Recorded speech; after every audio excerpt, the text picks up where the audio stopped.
right, so this is one of those episodes where we have a general idea of where we want to go. No, it's where you have a general idea Whether where you're going to go, and we don't have there, any idea whatsoever. We're going to find out. So we have a target in the distance. We'll see if we can reach it. By the way, before we get started on our journey, we're joined again by our friend Andy. He was with us earlier this week to talk about the news, and he's helping us out while Dr. Mike enjoys another vacation. So, Andy, welcome back. Thanks. That's it. Thanks. Okay. It's because we wouldn't unlock the door and let him out. So here's our starting point this week. I came across this article in the news, local newspaper, asking what I think is a good question. They're talking about office space, all the big modern office buildings here in Krakow, and how they all have English names. Most prominent of which is the Unity Center, which is the big new tall building on Rondo Mogilska that was unfinished for 40-something years. Skeletor, as it was previously known. And that was Unity Center. And other places in Krakow include the park. It's called The Park, Krakow. Ocean Office Park. I don't know what ocean we have around here. High Five. Equal Business Park. I mean, equal, this is weird. So they're all kind of harmless names, kind of very general, vague terms, but again, English words. And so the question starts like this. Why are these buildings, why do they have English names instead of Polish names? Is there some reason for this? I looked at other cities. I looked at Warsaw, Wrocław, Katowice, Gdańsk, all the same thing, all generic English names. So before we go further, let's stop there. Any theories on this? They've run out of Zs. What? Oh, Polish is yeah. The Polish name would be 37 letters long or something like that. No. Oh yeah, I said Z, which confused you, didn't it? Yeah, no, it didn't confuse me at all. Andy, what's your first take on this? Probably just to be more, easier to remember, because these are big international companies, isn't it, that work in these places? Often, yes. I really have. Well, in this article that I found, they talked to a property management consultant, and she says, and this sounds reasonable, she says that it's a couple things. Yeah, it is the international nature, the business community. Many of the tenants in these buildings are going to be from different companies. And so it's just easier to use English because it's more universal, more accessible. Yeah. And the Polish word will not be understood, more than likely, by a good number of the tenants. And capable of being pronounced. So, yeah. That's true. And so it's just easier. So does that sound reasonable? Yeah. Even if it's weird, I mean, it must be strange for Polish people. I mean, these huge buildings in their own country, and they're all, a lot of people, yes, they know what Unity means, or Ocean Office. Again, where's the ocean? High Five. But, I mean, not everybody speaks English at all, or at a level to understand. It must be strange for them. I mean, it's not, obviously we don't really move in those kind of elevated circles of international big business. But my understanding from those of my acquaintance who do move in such rarefied circles is that it's a given that wherever you are in the world, whether it's Germany or China or Switzerland or Paris or Rio de Janeiro, that top executives in big companies all speak in English, and everything is conducted in English. Once you get to the multinational level, and because they're businessmen rather than politicians, they don't have any problem about that, and they don't whinge about it. Yeah, fair enough. And we know this is true because French businessmen happily speak English all day long. All right, here's where it starts to get weird. So on Aleja Pokoju here in Krakow, they're in the process of building a large Class A office space that will be occupied primarily by Pepsi. So Pepsi's going to have their Polish HQ here, and the building is called, I'm not making this up, it's called Brain Park. Brain, like in your head. Brain Park. Okay. I want to talk to the person, the committee, actually.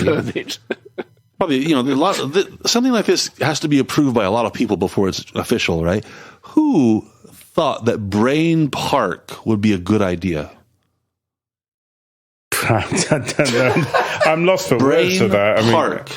But who actually names it? Is it the developer, or is it? Who knows? I mean, well, in this case, Maybe the developer owed somebody a favor, and they said, "Okay, you can name it whatever you want." Is there a logo for it? That's a good question. Not that I'm aware of. Do you think that what walnut sitting on a? I have a theory that they were trying to do something and they failed comically, but they were trying to like communicate the idea that this is where geniuses work, something like that. I think that was the intention. Brain park, more like brain fart. This is where geniuses go My to die. God, that's stupid. Okay, so again, English word, brain park. Oh my God.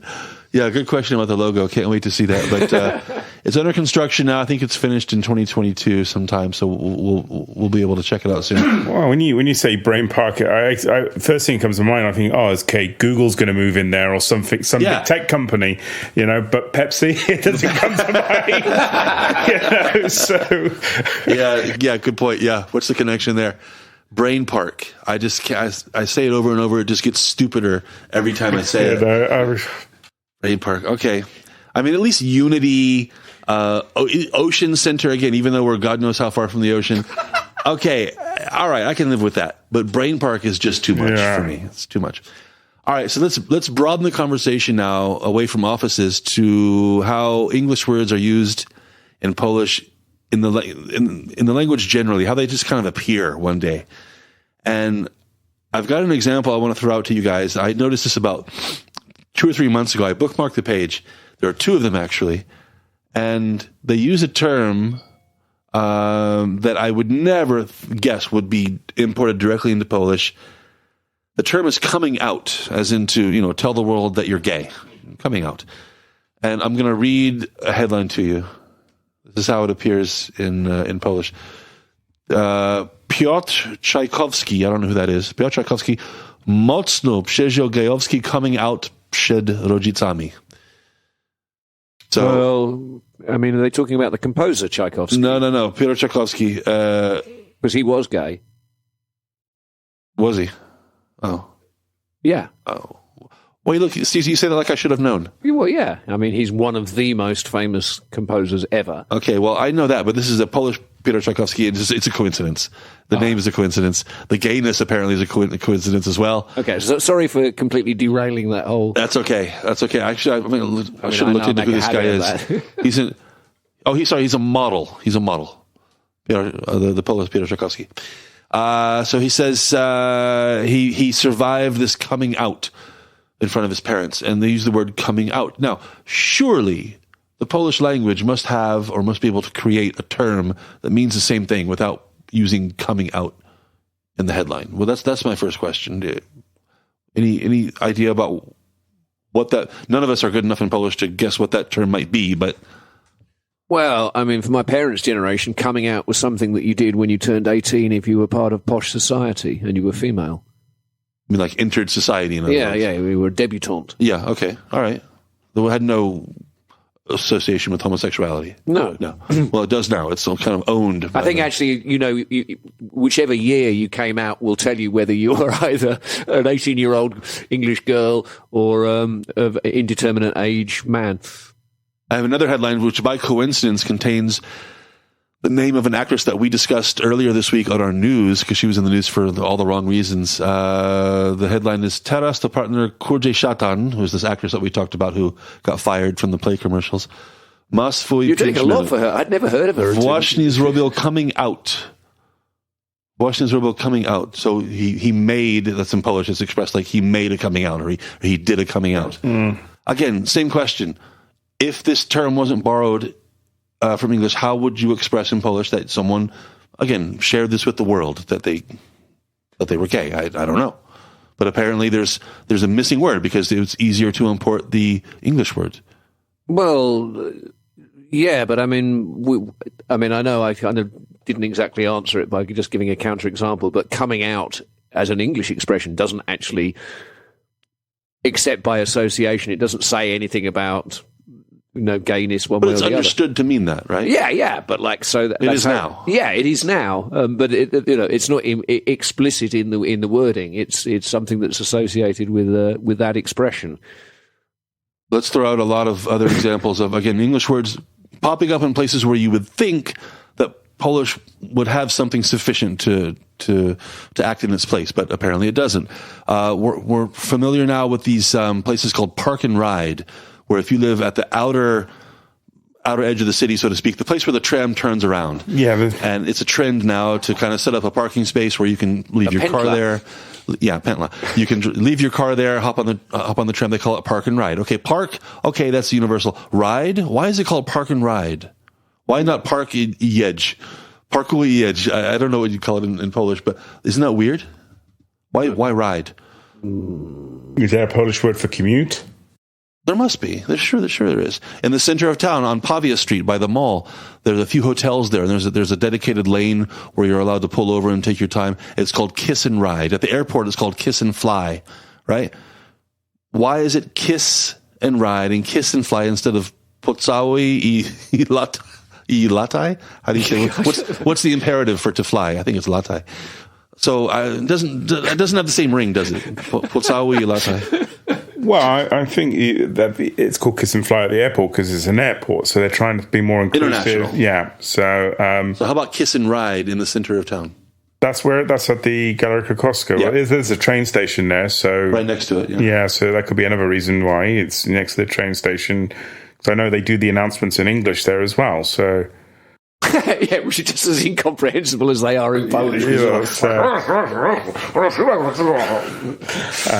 no, I've noticed that. Yeah, there are some. I don't know why they would call it that. I mean, you'd think they would have an equivalent, but they obviously don't. There must be, but why is it? Just English is shorter and easier, and not everybody knows what kiss and ride mean separately or together. So it's just odd. It doesn't take long to notice in Poland, if you're here, that there are certain generic categories of things that are named after a particular type of that thing. A familiar example is Adidas. Adidas in Poland is the entire category of tennis shoes, basically, but they're all called Adidas after Adidas. My favorite example, Andy, as a recent new father, you might know this one. I'm not sure if you do or not. You know what diapers are called, or nappies are called in Poland? Pampers? Pamperse. The entire, no matter what, that's not the brand name, not just the brand name, but all diapers are called Pamperse. So it's just kind of imported. Again, how does this happen? It's just weird, is it not? Yeah. I mean, tons of words from the world of food, grill, fast food, drink, chipsy. Just chipsy. My favorite in this category is wingsy, like chicken wings. So it's already in the plural, but they have to make it conform to the Polish plural, so they add the Y at the end, so it's wingsy. What's another good example burger? Here? Yeah. No. Burger for sure. How about in the world of retail, bestseller? A book is a bestseller in Poland, not a... So they say bestseller here as well? Yeah, what would the Polish be for bestseller? Najbardziej sprzedany... It just doesn't have the same ring to it, does it? Go to the mall right now and count the signs that you see that say sale, S-A-L-E. Yeah, that's true. Black Friday, we're in the middle of it. Are we still on Black Friday, by the way? I think we're on like Cyber Monday, I think. I think we're... Wait, Black Friday was... Is it over? It was a week ago.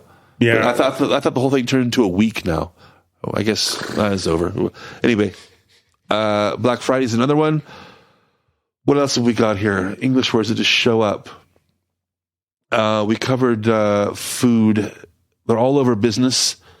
They're all over the worlds of computers and the internet. Email, folder, Google Ovach. It's one of my favorite ones. Shareować. When you share a file, you sharuję. Sharuję z tobą. Oh, and of course, when you fill up your car, you tankować. Yeah, you fill up the tank, you tankować. How about some hate on the internet? Haters have become haterze. And there's hate, the H-E-J-T on the internet. Joystick.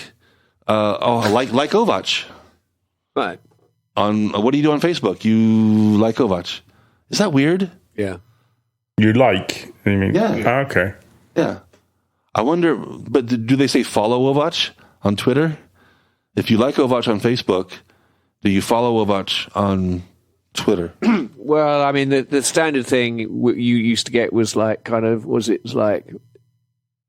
was it Znajd nas na Facebooku or something like that? Yeah, find us on Facebook. Find us on Facebook, yeah. We could really use a Polish speaker for this episode.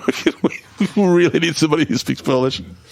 Yeah, well, okay. Well, we should have thought about that. Once again, excellent planning. Yeah, we should have thought about that.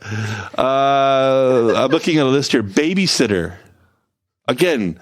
They say nanny, do they? No, they say babysitter. Really? Yes. Oh, okay. Or some people say nanny too as well. Yeah, that's a good. Yeah, you're right. But babysitter. I mean, in a world where the English language never existed, Poland wouldn't have a word for this. In a world. I mean, a world. But is this really kind of a new thing, or has this always been like that? I mean, but that's one of the things I'm getting. I don't know why they show up randomly, but in so many aspects of life.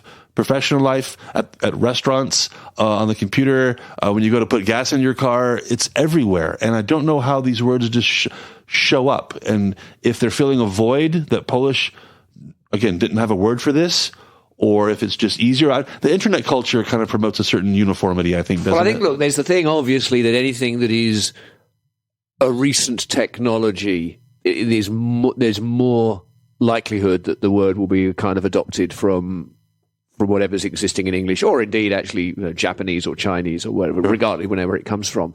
But I mean, something like babysitter, for example. Well, I suppose the whole kind of Polish tradition of having the extended family and dziadek and babcia and everything. You didn't need babysitters. You know what they call a copywriter in Polish? A copywriter. You know what they call a freelancer in Polish? Oh, go on, John. A freelancer. It's just I wish we had some background for how this happens. I think it's just odd. It's especially common when you go to, oh God, I see this all the time. I pass by a, what do we call it in English? Beauty salon, I guess. Yeah, Salon Narody. Yeah. A beauty salon, it's in the building where I live, and they always have signs in the windows, and words like eyeliner and bronzer, lifting, peeling, spray. These are all words that are just imported. And again, I find it hard to believe that Polish language never had a word for the equivalent of a spray. The something that's dispersed through the air through a very simple mechanism. Why? Again, how?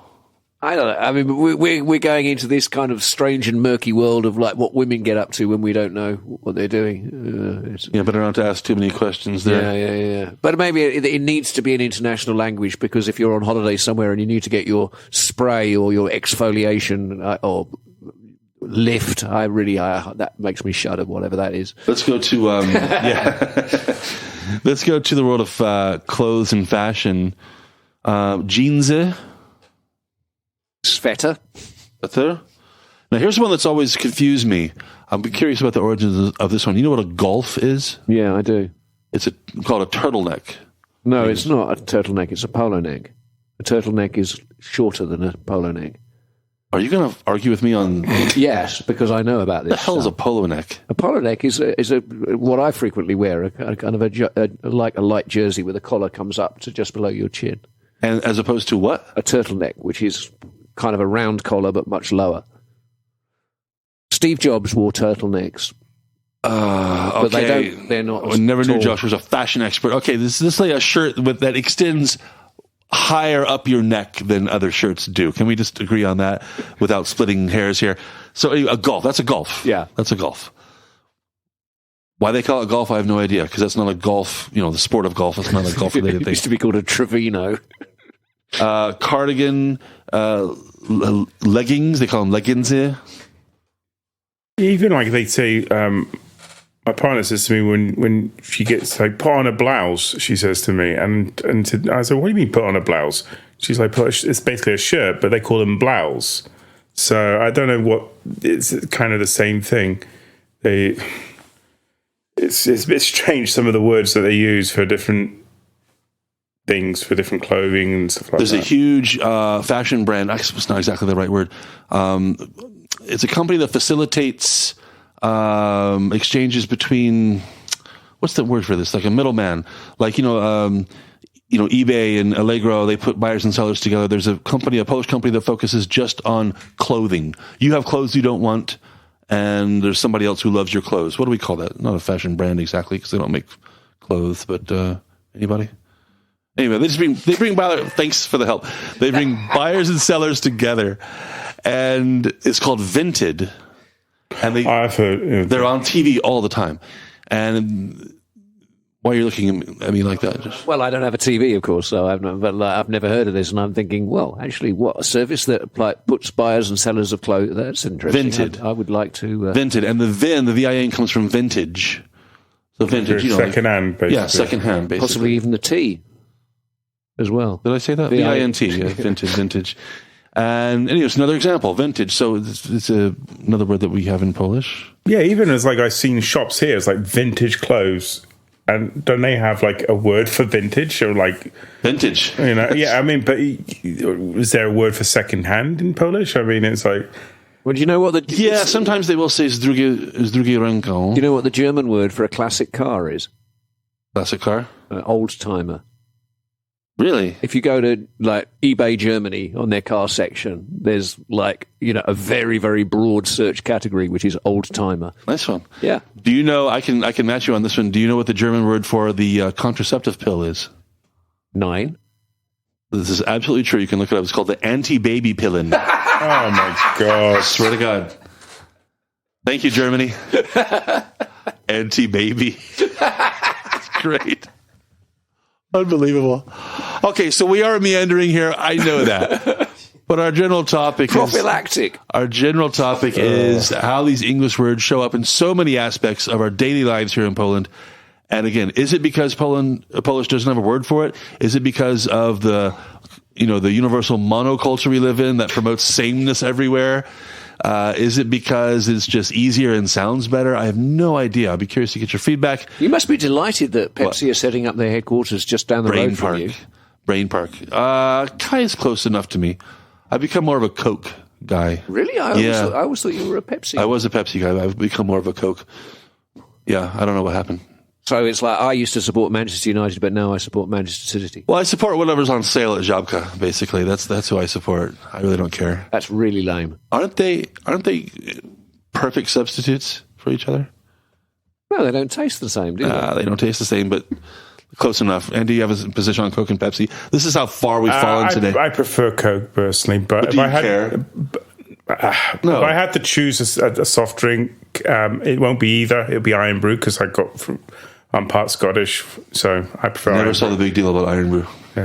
Nobody really outside of Scotland does. We can allow them to carry on. It's actually one of the only countries in the world where Pepsi and Coke is not the number one drink. It's actually, is Iron number one? Iron Brew is the number one soft drink. And neither Pepsi nor Coke owns Iron Brew?